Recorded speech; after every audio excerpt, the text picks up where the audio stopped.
ஆச்சி Royal gulab jamun packs ஒன்று வாங்கினால் ஒன்று இலவசம்.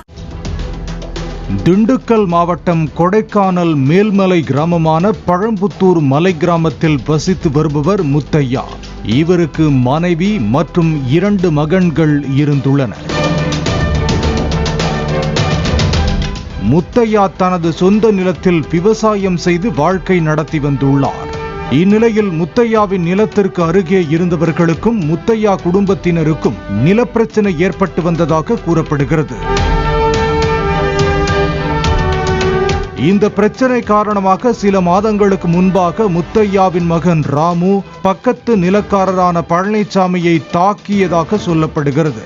இது விரோதத்தை மேலும் வளர்த்ததாக கூறப்படுகிறது. இதனையடுத்து கடந்த மாதம் 26ஆம் தேதியன்று பழம்புத்தூர் கூக்கால் சாலையில் ராமு பைக்கில் சென்றுள்ளார். இதனை கண்ட பழனிசாமி பிக்கப் வாகனம் மூலமாக ராமுவின் மீது ஏற்றியதாக கூறப்படுகிறது. பின்னர் ராமுவை கொலை செய்வதற்காக அங்கிருந்து வேறொரு இடத்திற்கு கடத்தி சென்றதாக சொல்லப்படுகிறது. இந்நிலையில் மகனை காணவில்லை என முத்தையாவும் அவரது மனைவியும் தேடி அலைந்துள்ளனர். அப்போது பழம்புத்தூர் கூக்கால் சாலையில் தலை மற்றும் மூக்கு பகுதியில் இரத்த காயத்தோடு ராமு பேச்சு மூச்சு இல்லாமல் கிடந்துள்ளார். முத்தையாவும் அவரது மனைவியும் உடனே ராமுவை மருத்துவமனைக்கு அழைத்து சென்றுள்ளனர். ஆனால் ராமு ஏற்கனவே இறந்துவிட்டதாக மருத்துவர்கள் தெரிவித்துள்ளனர். பின்னர் போலீசாரிடம் புகார் அளிக்கப்பட்ட நிலையில் போலீசார் தீவிர விசாரணை மேற்கொண்டுள்ளனர்.